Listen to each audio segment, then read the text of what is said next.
Boo. Oh, okay. We're up there. Should be maybe. Yeah. Oh. It's all working thus far. Hmm. Happy Friday, everyone. Holly will be on in a minute.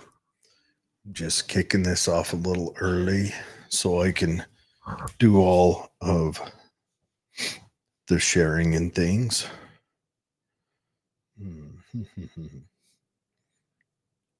How's everyone doing tonight? I hope everyone had as good of a day as myself. As you saw in the lead off, this is going to be a quick show. Had a long week working, and I want to go spend a little of this night off with Katie. But I hope everyone had a good week. Hope everything went great. Humana. And we want to talk tonight about the debate that just happened, and maybe thoughts and theories. And then Holly also has something else to share. So hopefully you guys will join her for that and get a feel for that.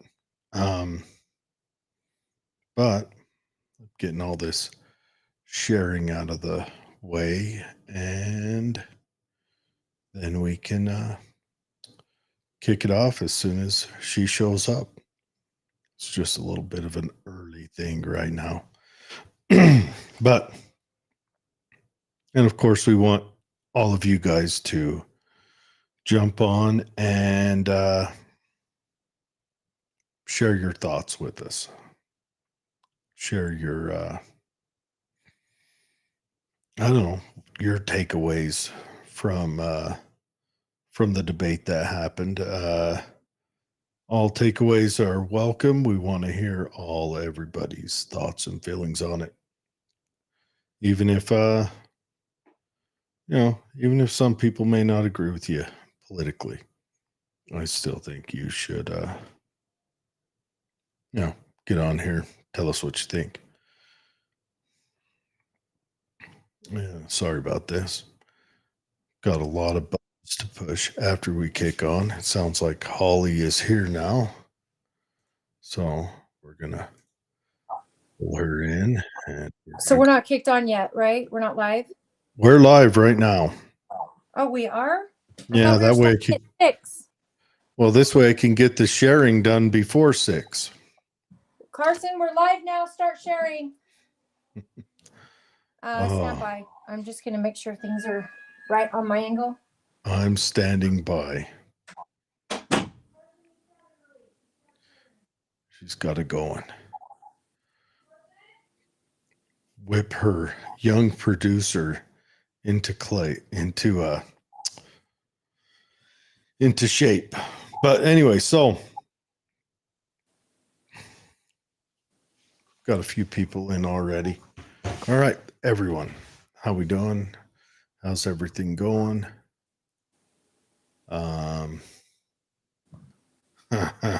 Adam says I'm the master debater. Oh, Adam, we definitely want to hear what you have to say about the debate, because Adam, for people who don't know, is kind of a local fun guy. He does the fun stuff. Your lighting in there looks great, Holly. She can't hear me right now. I can hear you. It's just a natural sunlight. It looks fantastic. It does. Ew. I thought you were going to say I looked fantastic, and I was. Oh, you do look fantastic as always. New shirt, royal blue. Nice. It's one of them. I don't know what they call them. High neck tank tops. What do girls call that? It's a crop top that goes up to here, so you have to wear a high waist thing. But it represents my blue family, my law enforcement blue. I'm just adjusting something. You're just suggesting something. Okay. Who's all on with us? I don't know. Right now, Adam has made a comment. Oh, hey, Adam. He says that I am the master debater. Yeah, that's true. You are a master debater for sure. Mm. I wanted to tell you that Wednesday, I Mhm. went to an event. The Tooele County Chamber hosted an event that was so fun. We had a booth there, and so myself and our secretary Christina and Nicolene Peck's husband Spencer, who owns a plumbing company here locally. Do you know Spencer Peck? I've met him, yes. And then Kevin Mucho. I call him Kevin Macho. I'm probably obliterating his name, but he's phenomenal. And it was way cool. It was at the Tooele Chamber called the Best of Tooele County. So you paid $5 and you got to have samples from different restaurants from the county. And in between our booth,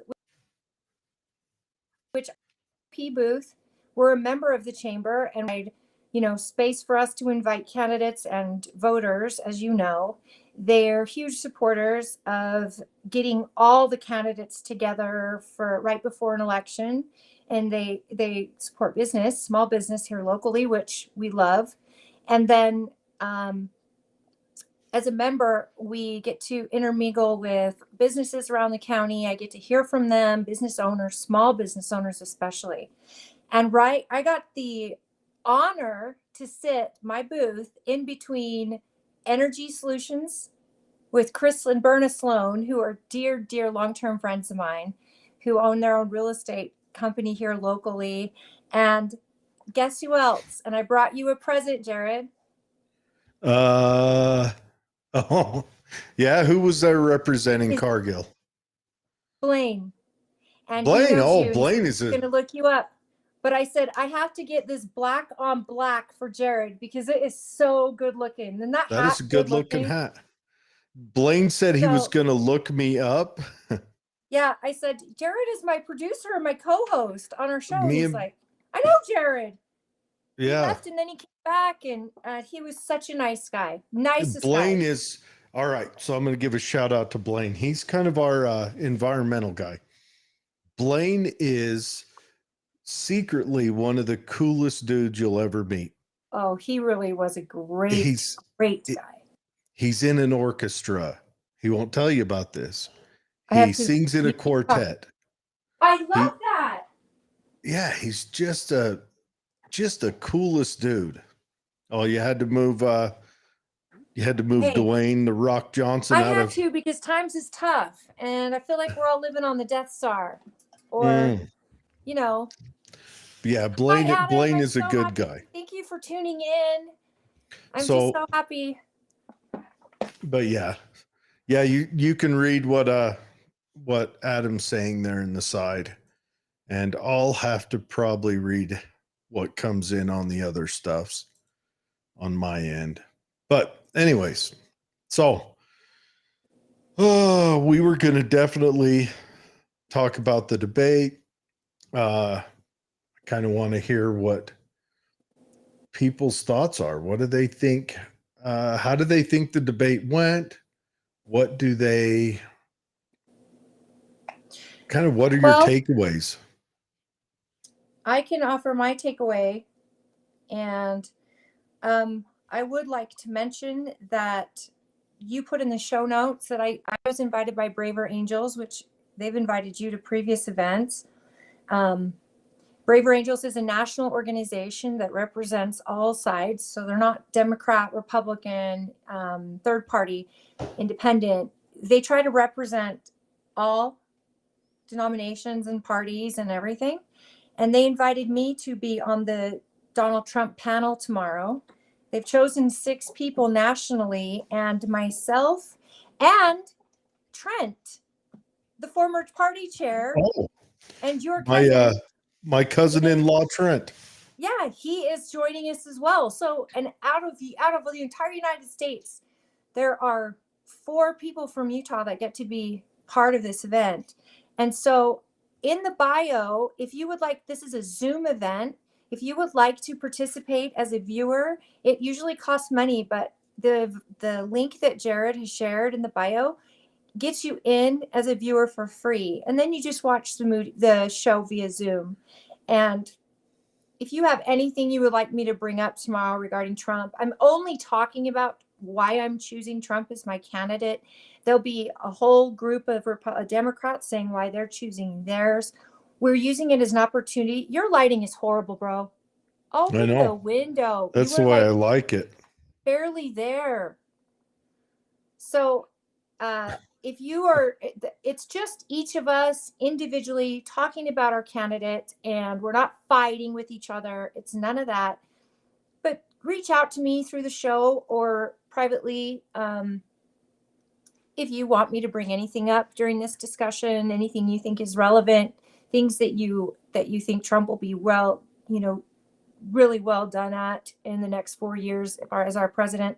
Do it if you feel like reaching out. I have all my own list of things, but I also would like to represent the voters and serve them well. So to do that, I think I need to hear from them. And as many people as I was lucky enough to talk to on Wednesday, September 11th, where we did this event, I found a lot of people were not mad at Trump for the debate, but they did feel like there was 3 people debating, one being the media, because they were fact checking him and not her.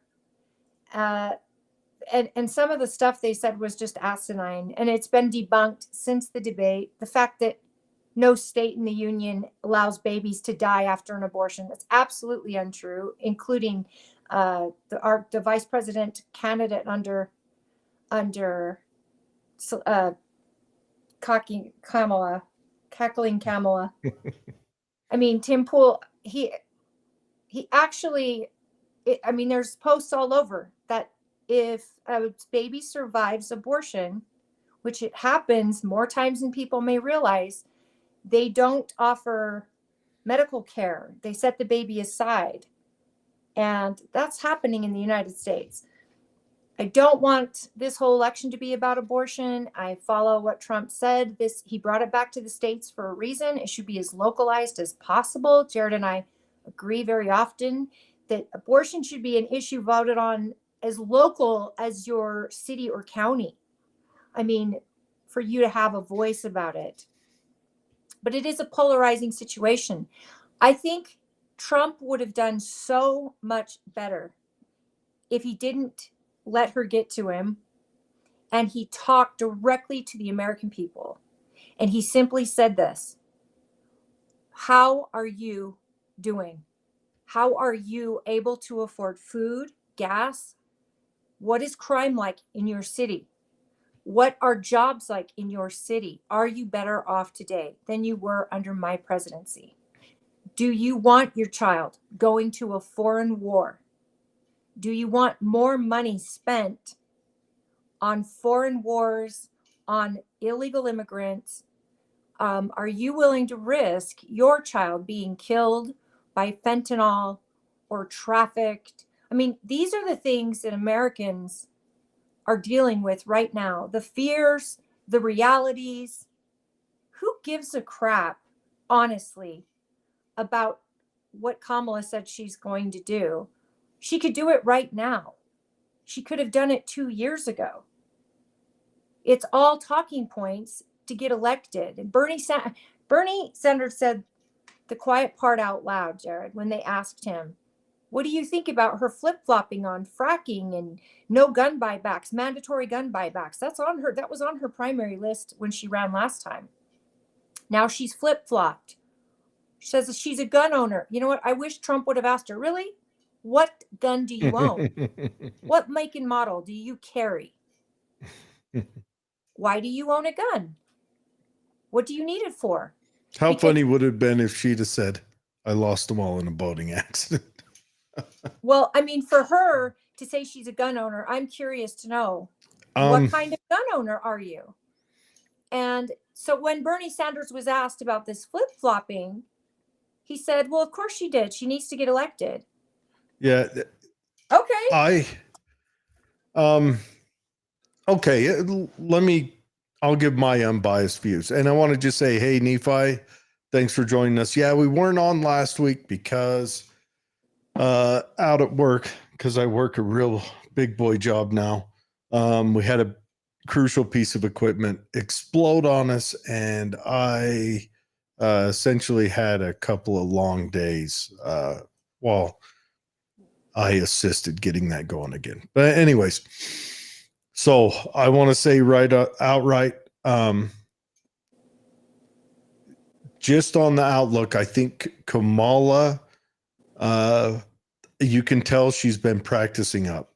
She only had a couple moments where she did the chuckle burst out, and I don't think that they were at inopportune times. So I think Kamala did pretty well on her side. And yes, she lied, and ABC obviously was in the bag for her. But I'm just talking about just her personality came across, and she did goad Trump into being angry. Yeah. And I think that was a negative on his part. I would have, I think she comported herself in a very, very well. Just the way she came across. I think she did rather well with that, and the polls are kind of showing that.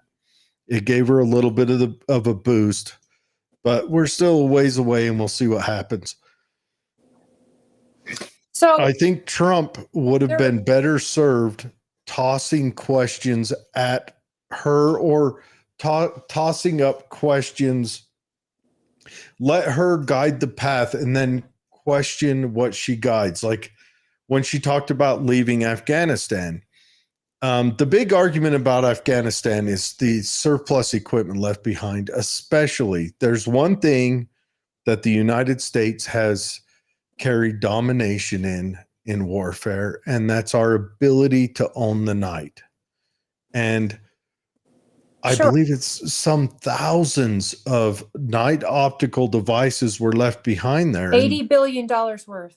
$80 billion of war materials left there. Well, I'm talking about the night vision goggles. Those are a highly controlled item when you're in the military, and I think that's one question that he should have just pressed on that. What do you think about our war fighters now having to face the enemy on an even playing field at night? And just let her stumble through that. What do you think about, and if she could come back and say, well, the tactical decisions on how we perform that leaving Afghanistan was left up to the generals. And then I would say, okay, what have you done to reprimand the generals for that? Or if she said, well, we didn't think it was that important, then you say, okay, what? He said, who got fired? Who took accountability? Why am I black on the screen? Can you see me okay? Yeah, I see you fine. Well, he didn't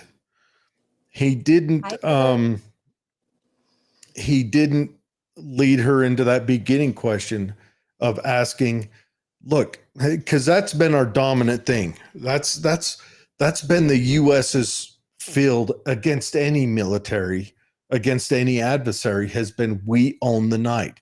Matter of fact, multiple of our special operations units, that's their motto. Well, it belongs to the Middle East now. Any of that equipment is in Middle East. And here's the deal. They used it against Israelis. They'll probably use it against Americans. They're probably using it against Ukrainians and Russians. I mean, who knows where all that equipment went? And,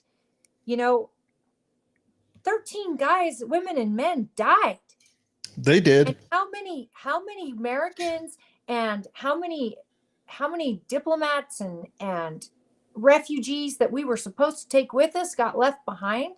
I mean, This was the worst thing ever. And I think the debate, yeah, she got in his head, but he was supposed to drive home the fact that immigrants at this capacity entering the way they're entering is dangerous for our society. And he did drill that home, because that is one topic that that Republicans and Democrats agree, especially the Democrat city suffering. They're saying, whoa, whoa, whoa, we need to do something about immigration. So him going to that often, I understand. But if he would have just showed a little, the humility he had at convention, for example, where he just looks to the people, ignores the press, ignores her next to him, and says, I know who you are. You are the middle class. You are suffering to pay your bills. You're one emergency away from losing your house, and you're in debt. And all of this could have been prevented by better policy of, and then name his policies, because he hasn't changed. His talking points have been the same since the 1970s. Go back and look at Trump in the 70s, the 80s, the 90s, when he was still a Democrat. His policies were still the same. And Yeah. yet Kamala's have flopped in. She didn't do anything for 50 days, not even an interview, let alone put policies out there. Well, and she flip-flopped on all of them. Well, and let's say, just for argument's sake, that she has adopted new policies, and that she has decided that everything that she says that doesn't reflect the administration she's a part of right now. It's still, like, I want to ask her some things she said that sound nice on the front, like we're going to give $25,000 to first-time home buyers.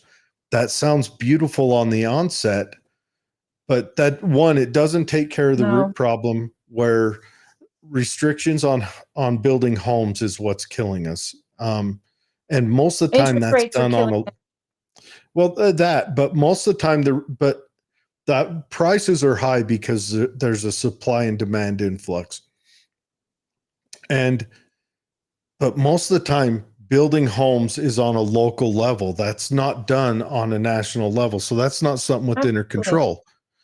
And then you've got restrictive control, like we're going to build low income housing wherever we want. I mean, you let the federal government dictate where housing is going to be built, and no one gets 25,000 without strings. That money is taxpayer dollars. Well, and then where does it come from? So the big argument is it doesn't solve the root of the problem, which is there's not enough homes being built. Now, my argument for that, of course, is you've got to lower regulations locally. Local regulations and costs to the developers, quite frankly, have to be lowered, so the developers will dive in, build starter homes, with 2-bedroom, 1-bath, 3-bedroom, 1-bath homes, because there's not any being built right now. None. And it's because it costs way too much to get all the regulations, the property, yes, all that stuff attached. Before you even break ground, our contractors are in the hole more than that house would be worth sometimes. Well, and then the bank, logical sense. A bank's not going to give a loan when there's a 20% haircut right off the top, which would be if you tried building $150,000 home right now. When part of that building the home would be wrapping in the regulatory costs and the linking into municipalities costs, like 20 grand right off the bat, you're looking at a 18% haircut. The bank's not going to say that's a good deal, so the bank's not going to give the loan. So I don't know. The policy doesn't make sense. Just like the policy for paying off student loans, it doesn't make sense. It's not free money, and the people who pay it are the middle class, and the middle class is shrinking, and we're going into poverty class, which is just. Oh, I lost your voice. Holly, can't hear you. Oh, there she went. Hey, it gets to be the Jared show for a minute. She'll probably jump back in. But yeah, She lives in the fanciest of fancy neighborhoods, and her internet is garbage. Okay. Peace be with you says, do you think that our leaders don't know what is going on because they are ignorant, or do they know and are just going along to get along? That is an outstanding question. Commonly, I find myself falling into a place where I envision malice in their actions. I do. But I've got to wonder, is this just a machine that is driving? Like, let's take the Obamacare, Affordable Care Act. Could that be shut off? Could it just be shut? Because, it's like if you get a train, Holly's back. If you get I'm responding to Peace Be With You. He says, do you think our leaders know what is going on because don't know what's going on because they are ignorant, or do you think they know and are just going along to get along? And I think it's like a train. You can't easily stop a train. So when these government policies and programs get put in place, they have a momentum, and to shut them off would cause a certain side of disaster and would have a lot of political fallout.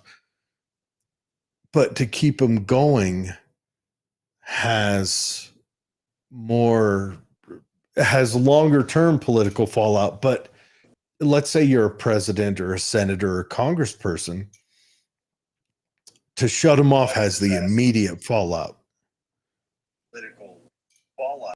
Oh, we're getting some bleed over somewhere, and I'll figure out. But anyway, so that has the immediate issue where if you don't shut it off, that has a long-term issue. So you can be praised in the moment. Yes. You can be praised in the moment and not be vilified in the moment and just kind of eke through. Holly's internet is fantastic, folks. So I wonder if it's that, but it could be malice. It could be. I mean, I'm a huge tinfoil hat wearing guy, but I try to look at all sides. I don't know. That's a tough one. What do you think, Peace? What's your takeaway on that? I mean, what's your mind? You can hear me? Weston says maybe it doesn't make much of a difference either way, and that is 100%. It makes zero difference either way. Yes. We can hear you. Holly is dealing with audio issues. Okay. I'm getting pissed off right now. So she's trying to figure that. Can you hear me at all? Yes, we can hear you. Stand by. But yeah, you're right, Weston. It doesn't make a difference. Yes. You can hear me?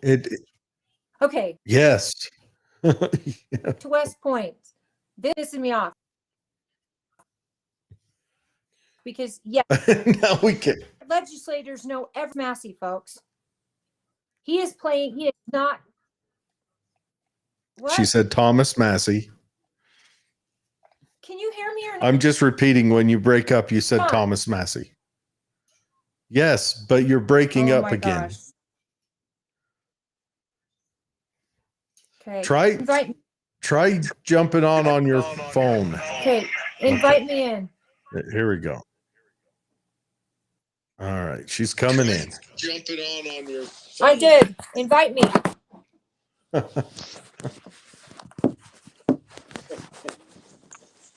We're getting our butt kicks out. Me? Yes. We're getting our butt kicks out. You're upside down. Sorry for this. This is insane. So this is insane. But I had to just get out of the internet and use my own. But I had to just get out of the internet. Okay, I'm gonna mute her for just a second. She'll figure out she's upside down in a minute and she'll be mad. Anyways, peace be with you says, I'm with you. I don't like to think they are, but how can they not see it? And then he says, we hear you and see you. And then he says, all right, Holly, we're getting me back from you. All right, Holly, we're getting me back from you. Okay, I just got to And turn you're you upside down. down. Okay.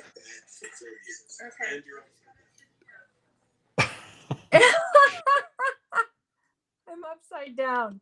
Yes. This is quality television, folks. Am I And now you're sideways? sideways. Okay, just hold it there. Don't move it. Oh Okay. my gosh, this is such a joke. Can you hear me? Yes. So yeah, peace. I agree. Yeah. And maybe some of them know and don't. And I'm sure. I'm just going to lay this out there. Get rid of my other picture. I can't. You have to shut it off. Okay. How do I do that? Yeah. Just close out of it. There you go. Now, I think that Kamala Harris. My point? Sure, finish your point. I'm so sorry that my internet is crap. When I brought up Thomas Massey, this is what I bring him up for. Michael Lee is the same way. Celeste Malloy too. They know what is going on. They know exactly what is going on. And Thomas Massey said it perfectly this week. Wait for it, folks. Here comes the omnibus bill. Republicans love to fill the war chest. Democrats love to do this whole immigration thing. And we're going to have to do all this omnibus. And you guys change it every single year. You say something just a little different, but it all rings the same. Until we stop giving them this money, all these departments, this money, we are never going to get out of debt. We are never fully representing the people. And if we have a Trump presidency, Trump has to be on short a leash as every other candidate we're sending to DC, because we cannot fix anything until we start digesting or diving into and auditing every single department. Are they even needed? How much money can they work with? Let's cut 20% off the top of every department. You know, they're going to say, we got to rebuild the war chest. Trump is going to say that because he said it last time, because Obama had lost so much and got rid of so much.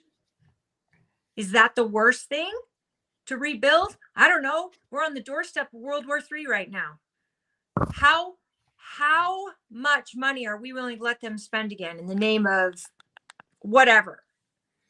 But they all know what's going on. And I hold them all accountable. And I hold all Americans accountable for not getting rid of people that shouldn't be there.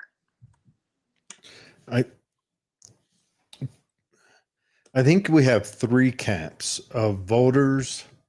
We have the voters that hear something that would benefit them, and so they vote that way. We have voters who perceive government spending as a net negative, and they vote a certain way, and then that party spends more than the other party.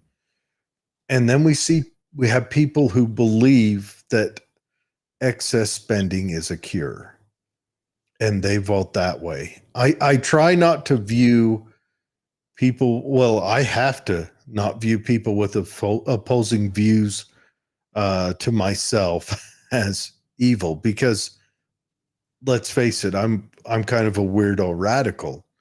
And if I viewed people with opposing views to me as evil, that's a whole lot of evil I'd be perceiving, because I'm as small a government person as it gets. I'm what Republicans say they are, except I truly believe it. But I also recognize the hazards of it. And I know that if we went with my path, there would be a collapse before midnight that day. I just recognized I don't think we can carry on this path. I personally, I have no ill will towards those who vote Democrat in other parties, because I know they're my neighbors. I mean, they're legit my neighbors with differing views. But the difference that I see this time around that I didn't see last time is the financial suffering that we're all in it together. And I'm wide open. I mean, my eyes got wide open in 2016 where the press was concerned, but they're wide open now that they're the fourth branch of government in this The fourth country. estate. And it's actually laughable for me that some of the things they say and do. But I see neighbors and I see people that I talk to, they'll believe anything they hear. And I'm stunned that we still have Americans that way. But I'm also not surprised that we have Americans who are exhausted with politics. So they're not listening to news. They're not following along. And I get that too. But not one person, we shouldn't demonize any of them. I mean, there's a reason Trump wanted RFK and Tulsi Gabbard on his campaign. And a lot of it is because they've put us all in boxes and we've tribalized everything. And you are in the outskirts thinking, well, I'm a real Republican. If Republicans were actually, lived by the platform, that would explain me. I'm his local government, like what you just said. There's such a wide array of Republicans. And now we've got infighting saying who's is Republican and who's a real Republican. And this is against our values. This is not. This infighting is exactly what the press wants. It's exactly what the opposing party wants. And in the world, I mean, we would love to see infighting with the Democrats, to be honest, but they're doing it quietly. I mean, they got rid of the presidential nominee like overnight and put in a candidate nobody voted for. Do you think that But they're still towing the line, and so is the media. do you think they're doing it quietly because they view No. Donald Trump as such a big threat? Because the media's got him there. Right. And that's the thing. He is such a big threat. If he wasn't, they wouldn't have prosecuted him the way they did. No one, I mean, I'm not saying the Democrat Party had him shot, but our president was shot in the head at a campaign event. Well, and there's still so many cloudy details around that regarding the government agencies meant to protect him. We talk about all the things he's been charged with, just his impeachments for the same thing that Biden has done. If he wasn't a threat to them, they wouldn't spend this much time hating on him. 89% in left media is spent negatively bashing Donald Trump. 89%. We know this. If Americans woke up, they would go, why do they hate this guy so bad? He's obviously a threat. Let me ask you a question. Do you think that infighting in the Republican Party is bad? Yes. So how should that be? Let me dig in a little deeper on that. Well, I need to also expand my answer. Yeah, but I want to dig in some. Now, Celeste Malloy, I like Celeste. I'm open about that. I like the other guys that was running as well. But Celeste Malloy promised me that she would not vote for more illegal domestic spying, and then breached that promise, stating that she needs to suspend the I'm putting words in her mouth. That's not what she said. But don't put words in her mouth. She voted to suspend the Constitution so that she could strengthen Trump's ability when he gains back the office. And I wanted to say, I don't want him to have that ability either. Now, that is an infighting moment. Of course, I'm not a Republican, so that's not really infighting, but for a lot of people, that's an infighting moment. And that is, I don't see them as being angry enough to say she's out as infighting and negative. Well, her race was very close, so close it needed a recount. She didn't get signatures, nor did she even try. Colby Jenkins was highly popular, and he's a great guy. And he started with signatures. And I think he realized it was such a big feat. He was going to go, and he changed his mind. Both of them are new to the House. She was a freshman House voter. Not to say she was new to the House as a worker. She worked there under Chris Stewart, but I think that the reality is the simple answer. Well, we had to suspend the Constitution to do this for Trump. I don't think it was that simple. I think you're simplifying it, but essentially, we put it in a big word. There's no FBI, there's no CIA in our Constitution, period. So if we're going to talk about stepping back on what their rights are under the Patriot Act, we have to go with someone like the Senator, Mike Lee, and say, how on earth are these people even allowed to exist? These departments, Department of Education, the IRS, the FBI, the CIA, how do these ATF, how are these departments even allowed to exist? They're not allowed in the Constitution. So that's a bigger fight than what Congress was having last year when Celeste made that vote. And you heard Jim Jordan. He supported that vote. We also know Mike Lee threatened to campaign against her if she voted for that. She knew she had a lot on the line. Here's the thing. When I say infighting's not good for the party, for me, the timing of the infighting is not good for the party. Then when do you infight? Win. You've got to infight when it matters. You can't infight after the fact, after your liberties are stripped from you. That's not the time to argue for them. We have had a primary, and the voters have given us our candidates. And albeit they were close races, but we have had a recount. We know who our candidates are. When you start infighting 2 months before an election that the state of Utah voter has given us our primary, right? They gave us our candidates. No, not everyone was elected that I wanted to be. But my voters told me who they wanted, and that is who we need to get behind and support if we really believe in our republic. They gave us our nominees. The fighting in the in-party now is taking away from what we could be using that time and energy to get down ticket our people elected. Here's where we're different, though. I always agree that Republicans, and I've told you this on the show many a time, we don't fall in line. We are a party of free thinkers. We believe in individual liberties and individual accountability, which means we sit down in the SEC meeting I went to last week, and we battle for 2 hours before we even approve the agenda. These type of things is what makes our party great, but also what hurts us as a party. Democrats, as you have seen, as you have witnessed, not one Democrat voter even voted for Kamala to be their nominee, but they fell in line when she was chosen. Not all of them. I think we had a majority, but she got every single delegate met at that convention. Nobody stood up and said, no, I'm not voting for her. Give me options. She didn't win the primary. They fell in line at convention. We did our nomination early on, and we fell in line behind our candidate as a whole as well.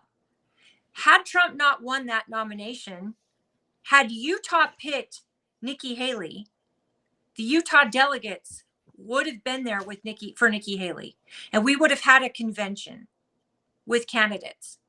But no, Utah picked, every state picked Donald Trump in the primary. The big question is, do you think the Democrats planned their timeline like this? Because they planned it just about perfect. A lot of people were expecting they were going to do this. They just didn't expect they would elevate Kamala. They expected that they would push in Newsom or Buttigieg. Hey, Jared, go back to our show the week before the debate. I said it then. They're doing a debate before they're even having convention, before they even have a nominee. This was to either set up Joe Biden or to verify that he can run again. Maybe to show their people. Maybe to show their people he couldn't run. We Exactly. do have some. The campaign rules alone were all by the Biden campaign. Mute Donald Trump. Why would you want to mute Donald Trump? That would only help a Democrat to have him unmuted. Yeah. Why? Yeah, because No, Donald Trump is. Yeah, he would destroy himself. No notes. They get him trained. They were setting him up because they had the plan to replace him. They didn't Article 25 him. Why not? Vice President Kamala Harris would be the president of the United States right now. Why not Here's the Article 25? question. They had a deal with him. Who is the president of the United States right now? It's the deep state. I mean, whoever's running Kamala, I mean, the same person running Biden is going to run Kamala. But that's the question. Who is? Who is? Well, we know it's not the Obamas because they didn't want Kamala. I mean, there's enough reports out there. They had a guy in mind. Do you think Biden gave him one last poke in the eye by the next day coming out and throwing her name in the hat? I don't know. That's a thought I love to entertain. But we got a few comments. Biden would have absolutely. I think Biden went kicking and screaming, and if not him, then his wife and his son said, "You are not removing our father. We'll step down, but you do not Article 25 him." That might be, yeah. I would love to see. I wonder what the history books in the future will say. But we got a few comments. O'Malley's. He's got to have time to do that, and himself, if charges get brought to again. Well, and also that gives him an opportunity to let his son off the hook on his way out in a few months. But O'Malley May says the infighting is justified. That's what happens when you have corruption. These Republicans don't represent me. Cox, Curtis, Malloy, et cetera, et cetera. And you've got to honor someone who says these people do not represent my values, my wants, my needs. Seth says, then these are the people that we as delegates were representing, and they voted against us. So we don't represent their beliefs. And that's our job as delegates. She's also a delegate. Right. And I'm telling you, I'm a delegate. And the people of Utah voted against what me as a delegate voted for. And when I knocked on doors for the primary, they told me straight to my face, I do not agree with your choice for governor. And I do not agree with your choice for senator. And I'm like, oh, okay. And they proved it to me. How does the party get more diversity in delegates then? But we need to make more people understand how caucus works. We need to make caucus an event that is basically, in my opinion, we do it for a week, a week of tiny events that lead up to a huge, basically a neighborhood block party style, where we get everyone in the neighborhood who is a registered Republican that's excited to participate. And we have a Zoom option for those who.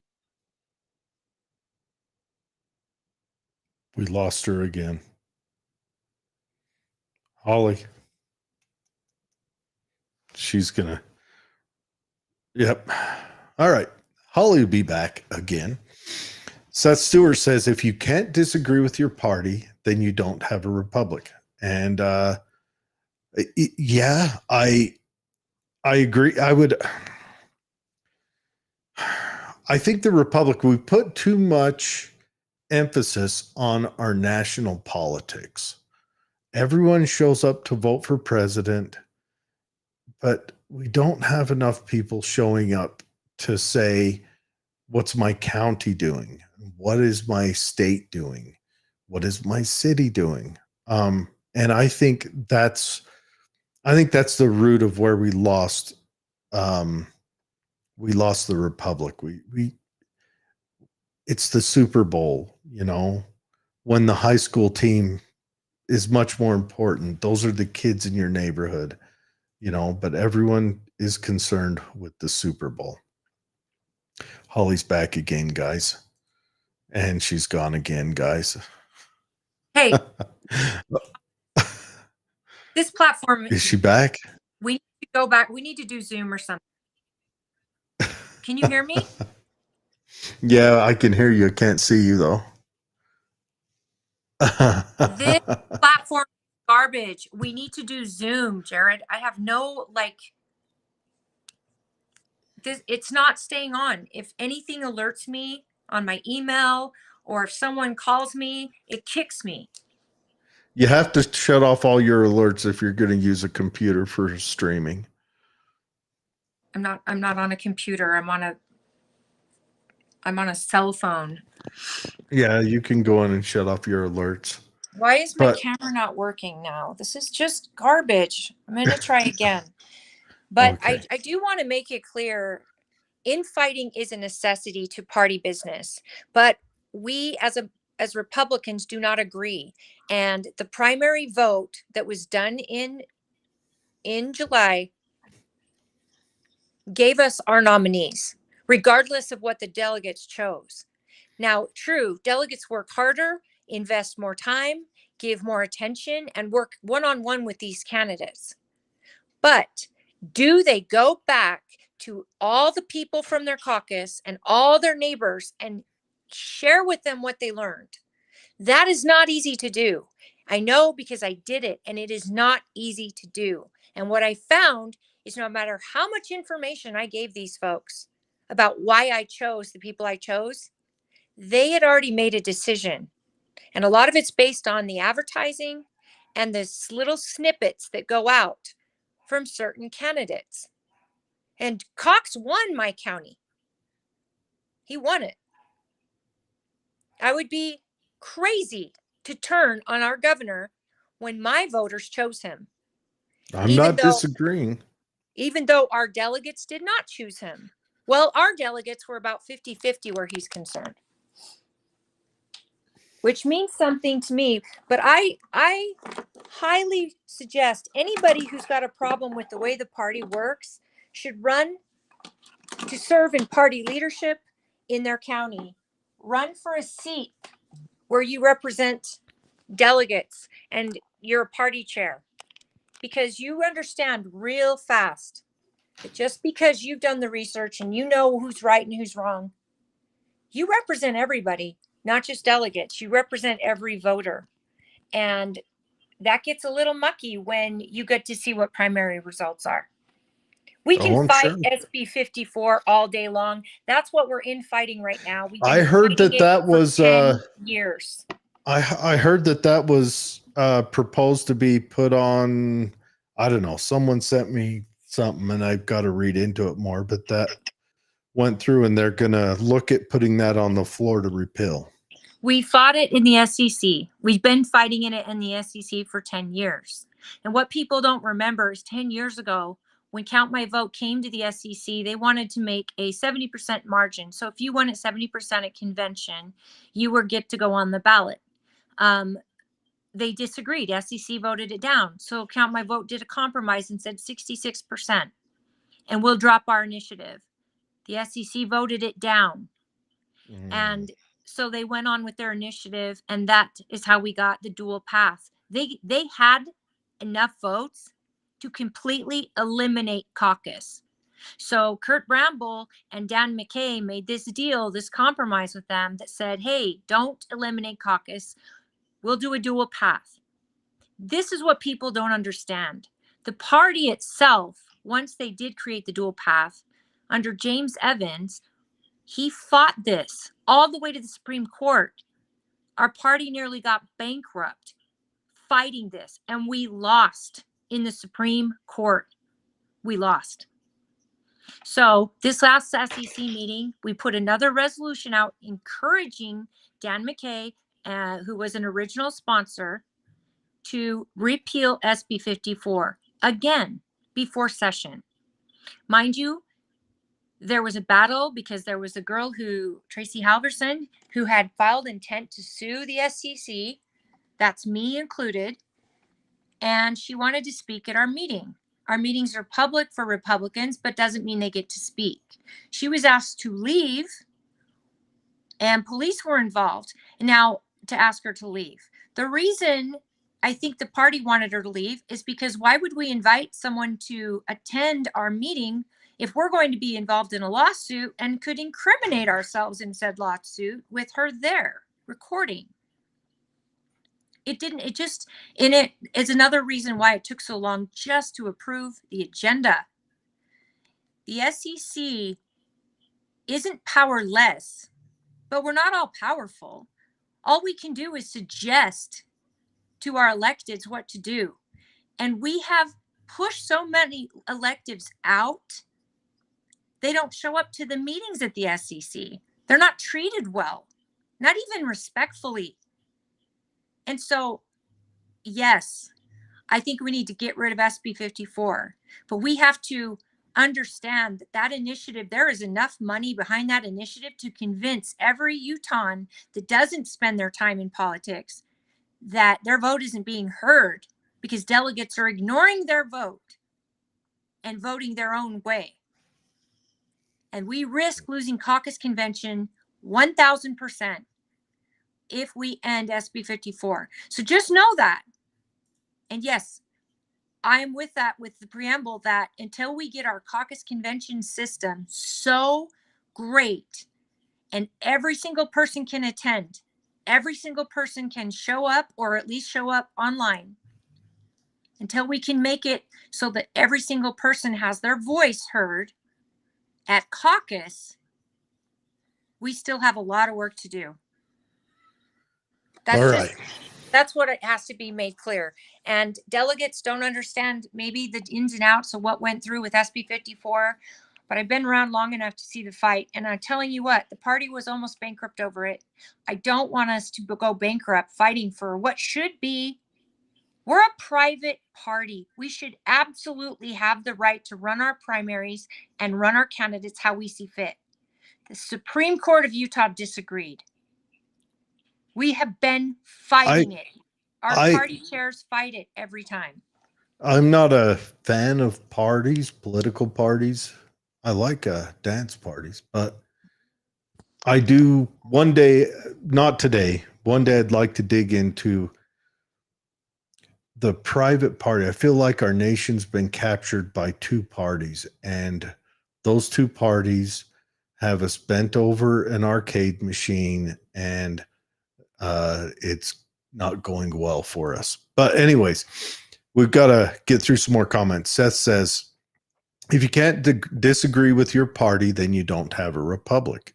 Yeah, we don't want a uniparty state, that is for sure. Or we don't want to have party control. We definitely don't want that. That means you have no change and you keep rushing headlong into hazard. Molly May says there never should have been a primary for the governor's seat or the Senate seat. You think that doesn't piss us off?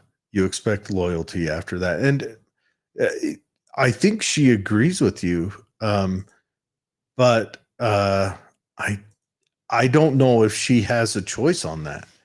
I don't know if even the party has a choice on that, where they're just following law. And that law, as corrupt as it is a law that we need to figure out how to repeal. And I agree that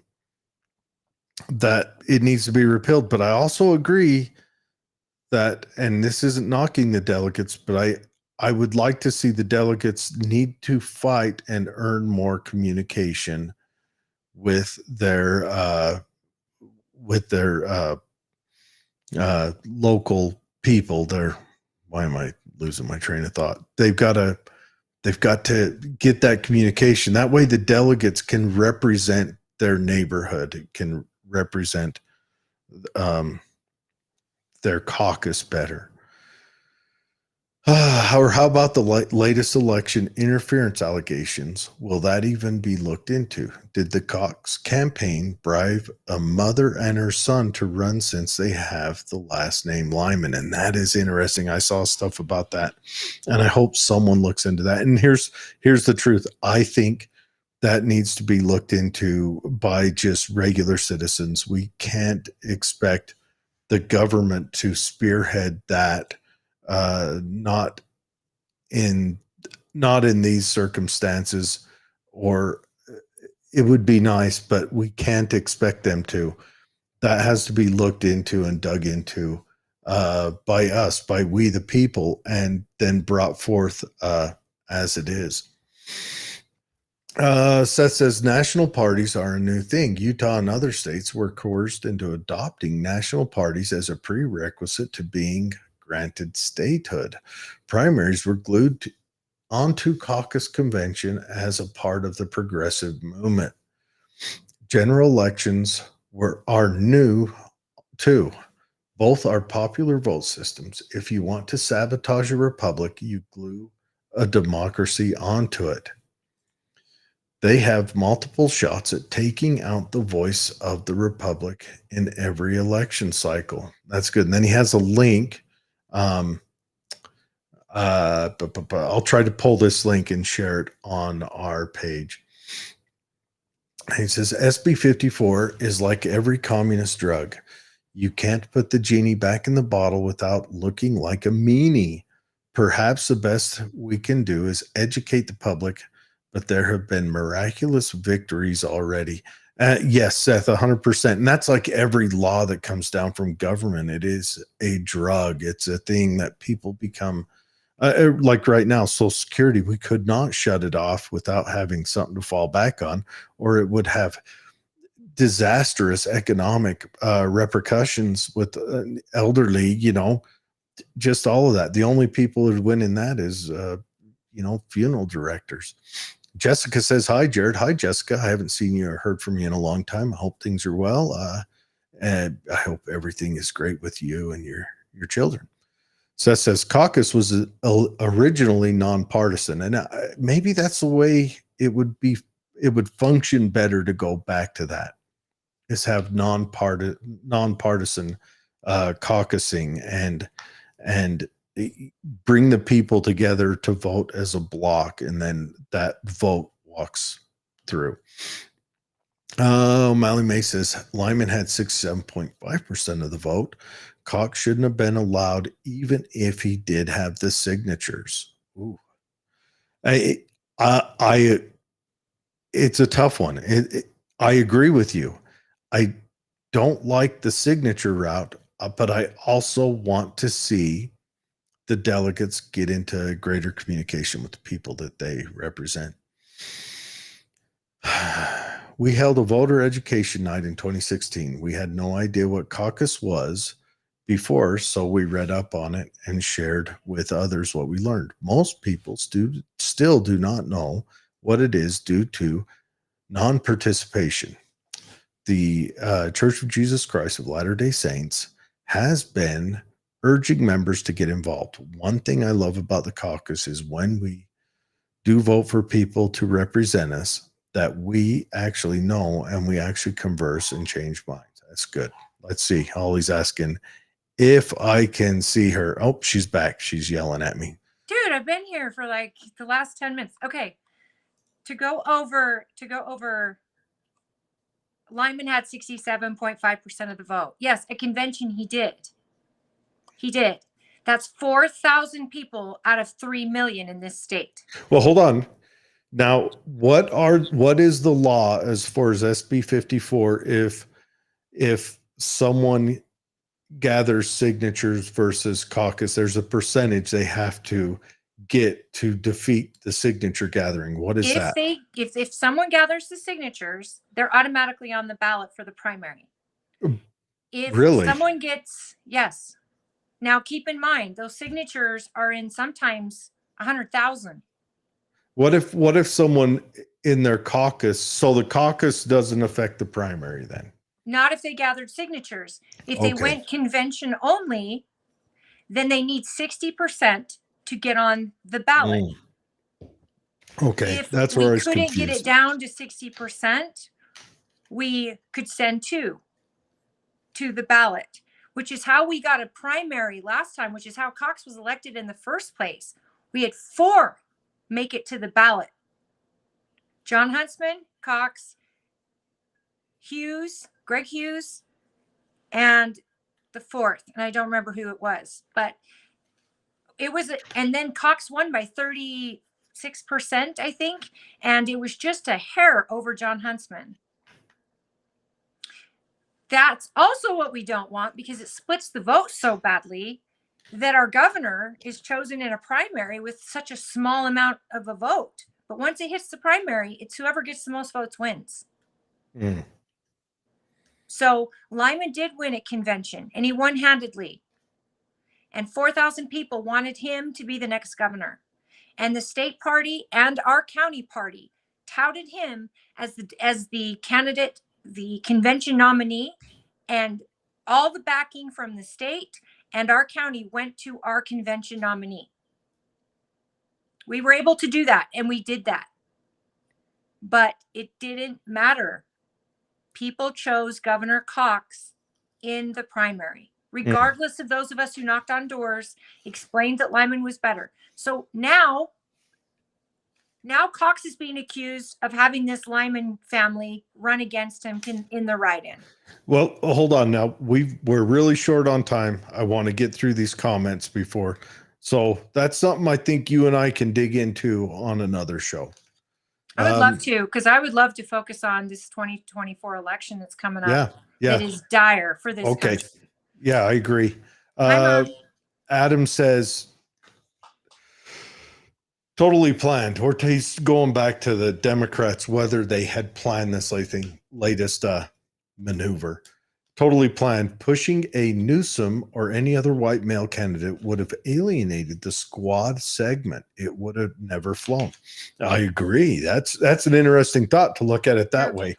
I just thought I like to entertain the thought that maybe Joe Biden was mad that the Obamas and the Clintons pushed him out, so he did that as a poke in the eye. I just like that, thinking that this old man, has one little kick to deliver on his way out. Kick him in the shin.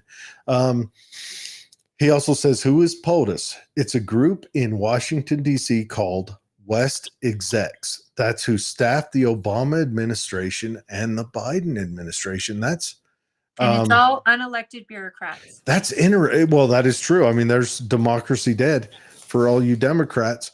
We're not a democracy, but right. I know this, but I'm stating this for them. I'm not stating this against you. We've had this conversation. I'm in the habit of saying it every time I hear it. Sure. I even hear Republicans use that word. Actually, in a way, we are a democracy. Republics carry the most important democracy.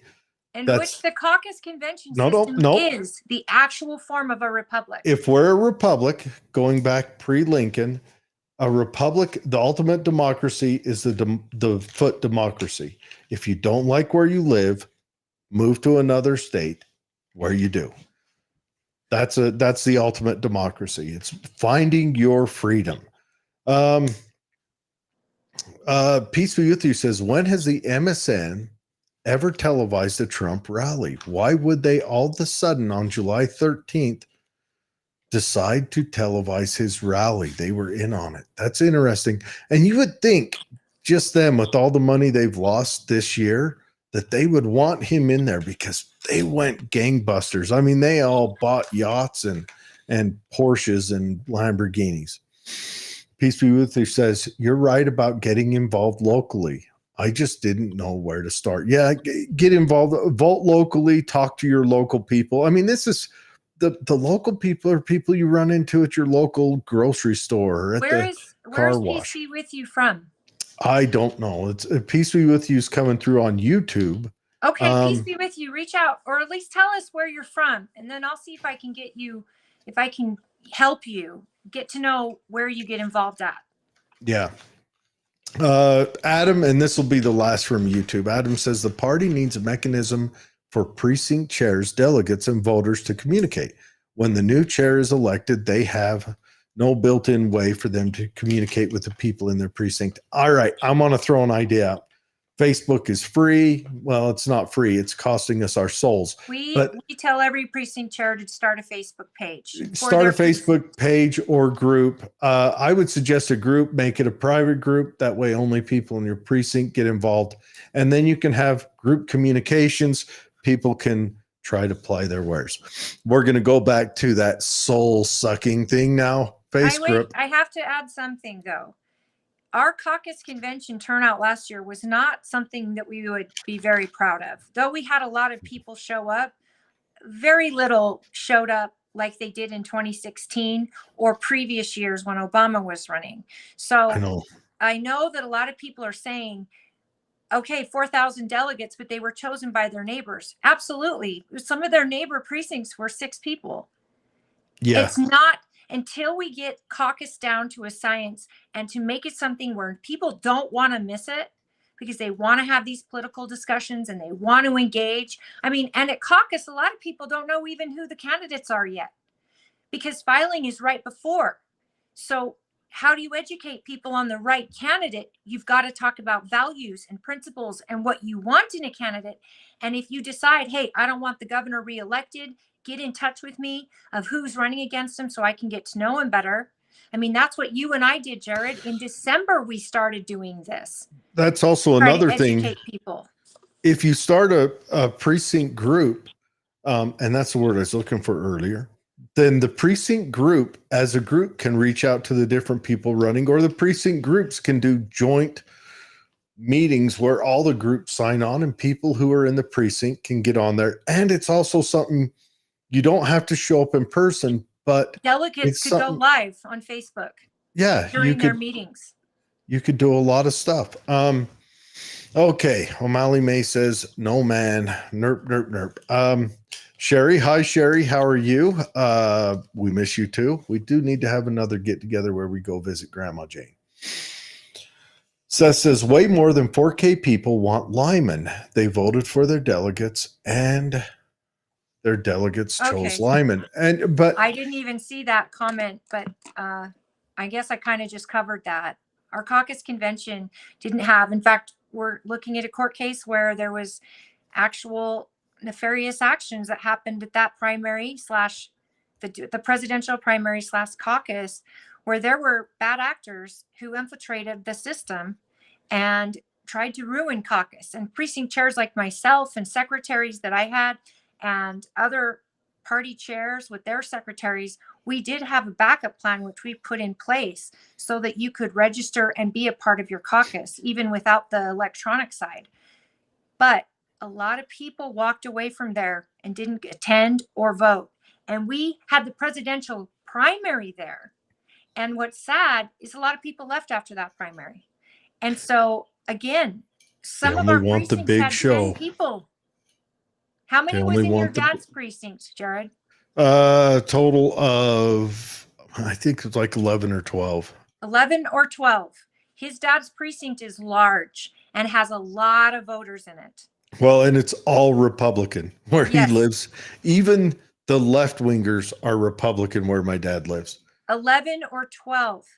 It was chose 2 delegates out of there that would be state delegates out of 12 people to represent. I think we have a 5,000 per precinct. 3,500 to 5,000 makes up a precinct. But another hard part is when I was there, I saw like there were 2 people there who wanted Nikki Haley. Yeah. And my precinct, it was 14 out of 30. And so when you look at something like that, those are also people that when they go to caucus or when they go to the primary, when the primary vote happens, they may vote different. So that's also a point where start a Facebook group, get involved, get the message out, convince each other, talk to each other, have that open debate. And this is all stuff that can be recorded and people can look at later. Norma says, yikes, head trauma is the proper name for politics. Norma, you are a gajillion % spot on with that. Politics is now awful. You know why we call the show this. It's nasty. Politics are rough. Seth says, in a republic, we vote for people we actually know and whom we trust. to be wise and have integrity. In a democracy, people vote based on name recognition, popularity, and money. And you also forget, de Tocqueville explained it best. He said this republic will last until people learn that they can vote to take from their neighbors. And that's where we are at. People vote for vengeance. They vote to take other people's stuff.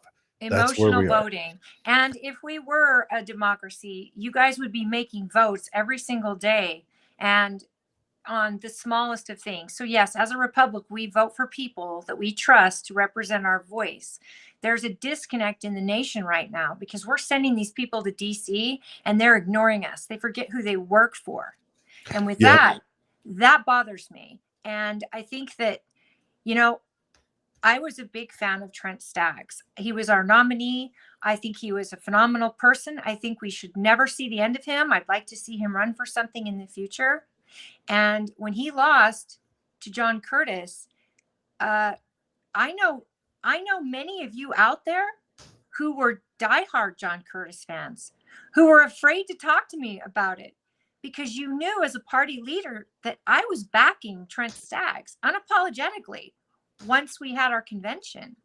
So when he lost, I mean, he didn't have the money that John Curtis had, but to work with John Curtis now, and I got to sit down in Milwaukee with both gentlemen as they spoke to each other. And Trent was awesome. And he said, look, this is the issues that are important to me and the people I talk to on the campaign trail. Can you please handle these issues, keep these promises? And John Curtis said, I will absolutely do what you need. And I will be a voice for you. Do I want Trent to go away? Absolutely not. He went to Milwaukee just like the rest of us. Trump endorsed him. It didn't help Trump to endorse someone that didn't win, but also there was not a lot of financial backing for Trump. Money matters, people. Caucus is the only way to get your name on a ballot if you do not have a ton of money backing you. We have to preserve that because you can buy your way on a ballot in Utah with signatures. Sounds like we need to repeal SB 54 then. We do, Mal, but we have to have a better plan because uneducated voters are people who only tune in during elections. And I don't mean any disrespect about that. Politics is not everybody's cup of tea. But for those voters who are not as informed, Count My Vote is ready with millions of dollars to advertise to those people. Oh yeah. They trapped you the first time around. Okay, we've got two more comments and then we got to close this down because I need to take my honey to dinner. It's my first night off in 9 days where I can take her to dinner, just her and I. O'Malley May says the caucus is useless now, and you'll notice the candidates that won via signature didn't bother to show up for any meet and greets, and I can see why. They don't need to, and they know it. All That they is not need is true. money, a name Not in our people county. recognize, and an R next to their name. Okay. In our county, and even on this show, we had every one of those candidates on our show. And in the county, we had meet and greets for our delegates for all of those candidates. Nobody did not show up, only one, and that was Governor Cox. But Deidre came in his place. Okay. Seth says, when did we get stuck with a two-party system? 1804. With the 12th Amendment. This guaranteed the demise of the republic. Because of that phenomenon you described, where you are seen as infighting with your party if you disagree with them on one thing. The marketplace of ideas is much leaner with a two-party system. This is why 40 to 60% of registered voters do not vote. They are already disenfranchised because individual thought is frowned upon. We lost the republic due to one innocent seeming change to a very simple math formula. Bravo, Seth. Now, in Tooele County, our voter turnout rate is 90%, which is huge for our registered voters. I don't know what it is statewide, but I know that's what it is in Tooele County. Curtis was on our show, O'Malley. Wilson and Cox. Yeah, Curtis wasn't on our show. John Curtis? Yeah, he was on our show. No, he was not. Remember. No, he was not. Well, then we had him booked and it changed, but he was at No, the I reached out to him multiple Tilla times. chamber. We never got a word back from him. He was at the Chamber of Commerce, and you can ask Sherry because she can verify because she got to meet him that night. He was Yeah, supposed at to the be on our Chamber of show, Commerce, but he didn't but meet maybe with he us. didn't. He was supposed to be on our show. Let me say No. that. Well, everyone's supposed to be on a show. Come on. We need to be the kingmakers. Yeah. Anyways, But everyone, Curtis did come out, and who's Wilson? Remind me. Wilson was, I'd have to look it up. I remember, I think we chatted with Wilson. But anyways, No meet and greet, Holly. Who are you talking about? John Curtis did a meet and greet. My mother was at it.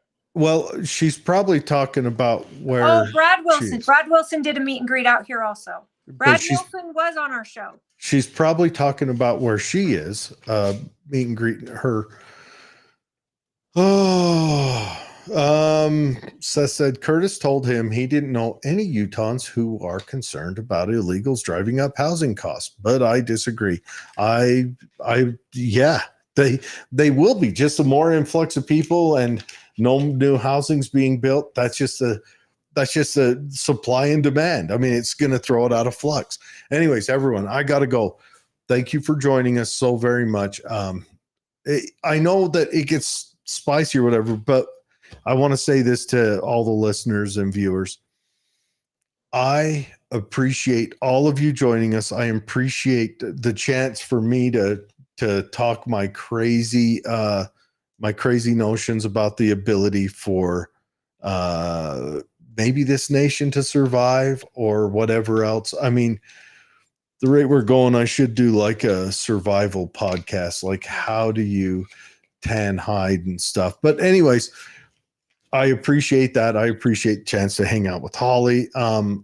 Next week, we're probably going to have a Democrat on as an interviewee. Next week, we'll do the full 2-hour show. And that I would like to just say something if you're done. I was almost done, but Okay, go ahead. finish. No, I just want to say I appreciate you guys. I appreciate all the feedback. And I love the differing views, even, not just between Republicans and Democrats, but even within their own parties. I think without this struggle, you're not going to hone a good knife. And that's just the way I see it. Anyways, that's it. Okay. And I have to add on to that. There is no such thing as a perfect Republican. I love the discussions, especially when they stay respectful. Well, I love the discussions about candidates and the infighting. Yes, we don't have party without it. And we are not a party that is going to sit back and be told. That's what I love about our party, to not toe the line. Now, some of us have more responsibility party-wise than others, but all of you, even those of you that have signed signatures instead of running for delegate or going to your caucus, your voice matters. And we need our voices to matter and our elections to be run and secure. And any battle we need to have, I'm fully prepared to have it. I think that we have to get our country on track first. And we are going down a track that we cannot afford. None of us, regardless of party. And I welcome Democrats. I'm excited to have an interview. I hope that you will follow the link in the bio and go tune in to Braver Angels tomorrow and watch the differing parties and their reasons for why they're voting the way they're voting. They're three different. I wish that we had a third party candidate that was excellent. I am a Republican because it's the party that has the closest meaning to my values and principles. The platform represents my values the most. However, I'm probably a libertarian at heart, and I think that we do need more options as far as party goes. And I hate all of this chaos we're going through right now, but I appreciate that people are passionate and emotional, and I just want people to sit back and just think for a second. How do we fix this? How do we win now? And then we fix this. We bring this to our legislatures. That's how it's supposed to work. Jared and I love doing this, and I apologize that we were not on last week, and our consistency will get better, but we both are experiencing the same things you guys are. It's not easy right now for anybody in this country, especially the middle class. And we ask you for your support. We ask you to tune in and to comment, and we appreciate every comment, whether you agree with us or not. We love every comment and we love all the interactions. So thank you very much. And I hope you'll tune in tomorrow for Braver Angels and get some insight on why people are voting for Kamala. I'm very curious what they're going to say. I like that Seth brought all this information. I'm going to dig into those and as long as he didn't share like a secret ninja porno site, I will share it onto our page. You guys can go there and enjoy it, or just click on it right from the comment section here. And Seth, of course, I don't recall seeing him a lot on here, but he brought nice some to good see you, stuff. Seth. Thank He you for brought your some input. Yeah, his historical stuff is outstanding. Of course, O'Malley May, Norma, your mom, of course, and then and then Adam and peace be with you. I think it's outstanding to chat with people and have fun. And as a Everyone, party chair, I can't tell you. As a party chair, I don't recommend writing in a candidate. As a Republican, I say that is between you and your ballot. It is nobody's business. You do you, boo. Because at the end of the day, that's what voting is. It is personal. It is private. It is up to you what represents your values.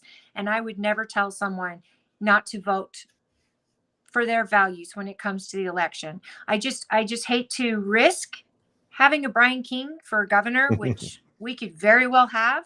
If our party is fractured, Brian King wins. can we get Brian King on? I don't even know who this individual is. Phil Lyman knows him well. They just did a spot together on a commercial. So I'm sure that I could reach out to Phil Lyman's camp and see if they can get in. I know nothing of Brian King's camp, but I do know that there are Republicans out there that do have that information. Well, yeah, reach out to him, see who he is. Yeah. Everybody have a good weekend. Be safe. We'll be back next Friday. I am going to teach Holly how to fire up and run this system so that if I am stuck out at work turning a wrench, she can turn it on and have a joyful conversation with you all. Well, I certainly won't bring guests in on this system. I'm going to bring guests in on Zoom or something.